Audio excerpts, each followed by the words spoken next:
This is Weston-super-mare in England.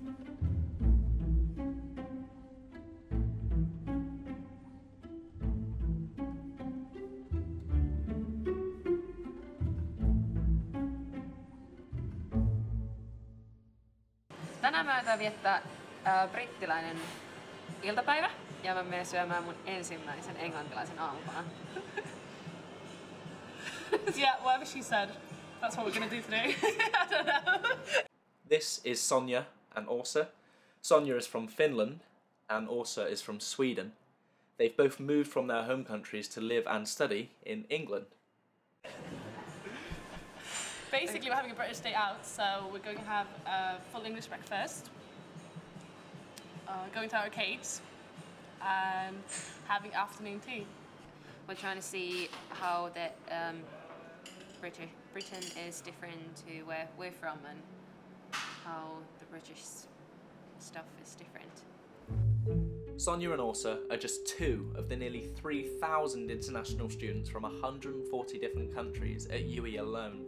There was nearly 430,000 international students in the UK in 2011, which was roughly 25,000 more than the year before that.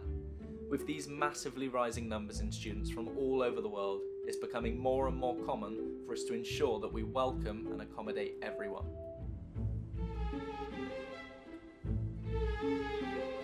With food being one of the most drastic changes experienced when moving to a new country, Sonja and Åse are off to a cafe to experience their first full English.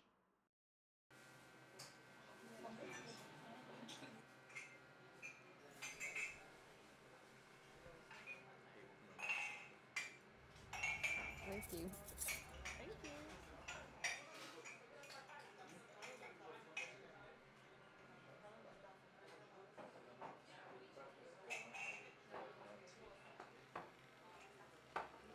Like, this was like a few hours ago. I would never be able to like eat this because like my thought of breakfast can be like a banana. Like I think it's good that they call it all day breakfast because I could not eat this in the morning. It's too early, too much food, and I would never be able to get up and make it all. Yeah, it's so much food and it's so much effort. Like I would never even make this for lunch. It takes too much. It's too much to think about. Like lunch should be. You would have to. What do you have to do then? Do you fry this? Yeah, I mean you fry the bacon, the egg, the sausage, the mushrooms. I don't know what you do with bread. I think it's some sort of. I think you it's might just put it in toasted. yeah. And then the beans is just out of like one of those cans, you know, tin cans things. But I mean, it's good that they have like lots of different things, but it would be nice if they had more like. I think bodybuilders would like this. I think there's lots of protein in it. It's just a lot of things, so it's a nice variety. It's a but proper it's a lot meal. of food. Yeah.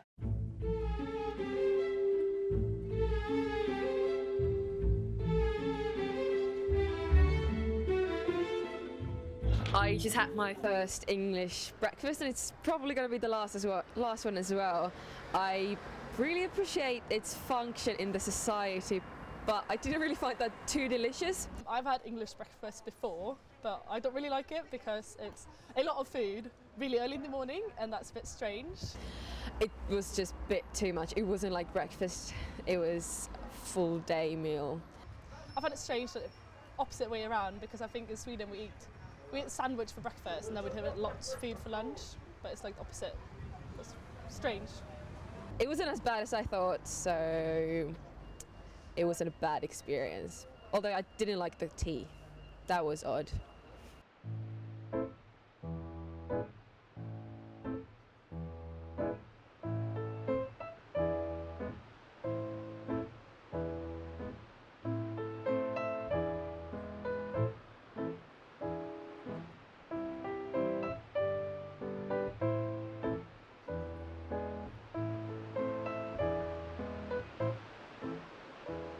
I've lived in Australia and you can't really compare any beach to those Aussie beaches, but we're from Scandinavia. Oh, you are. I'm Yes! It's a really nice beach, but you have to be because you're in Ireland, so I mean you're surrounded by water all the time. Coming here, we're always in a foreign country, so we want to see everything because we only got so much time. So a lot of times I've ended up seeing more of England and Britain than my friends. Yeah. But as you said, I've seen so much more of the Southwest than anyone else I know here because they're from here, so they don't really care. But about the pubs, I really do like how that social interaction goes in the pubs. It's the pub culture, I find. Like, I like the socialising part and I like that you do, but I find it strange there's always booze. Like, whatever you do, it's always drinking and drinking and more drinking. Like, even if you just want to drink telly, it's like, oh, I have to have this cider or whatever. And I think at home you don't do that, but it could also be because it's so much more expensive. Like, it's so, like, it can't even compare to how cheap this is. So you don't realise, you're so lucky, it's so cheap in the UK. It's just, oh. The first pier opened in 1814 in England, and there's still 55 surviving in England and Wales today. It was time for Sonja and Åse to hit the arcades.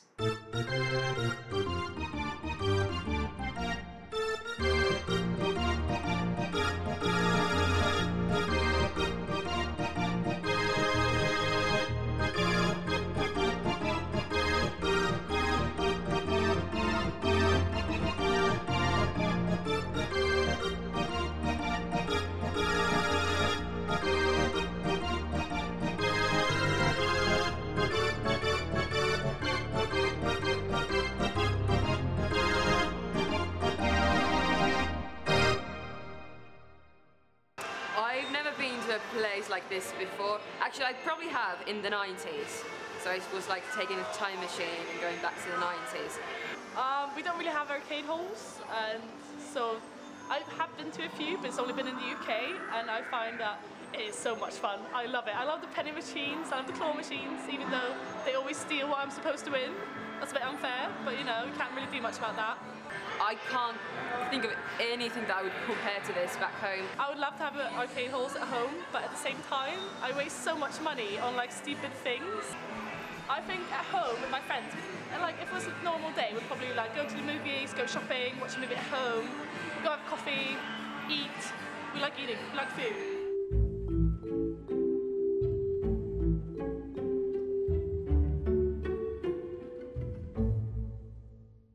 I think like the biggest like difficulty is all the small things, and generally people are drunk a lot more than they are at home. But I think also it's so cheap. So if Swedish if we could afford it, then we probably would be drunk all the time too. Like, it makes sense, doesn't it? I moved to England 2.5 years ago. I think probably the worst thing about Britain is that how difficult it is to make really good friends. The best thing is how much there is going on in Britain all the time in the biggest cities and nationwide. There's so many opportunities I can do and get involved that I couldn't do back home.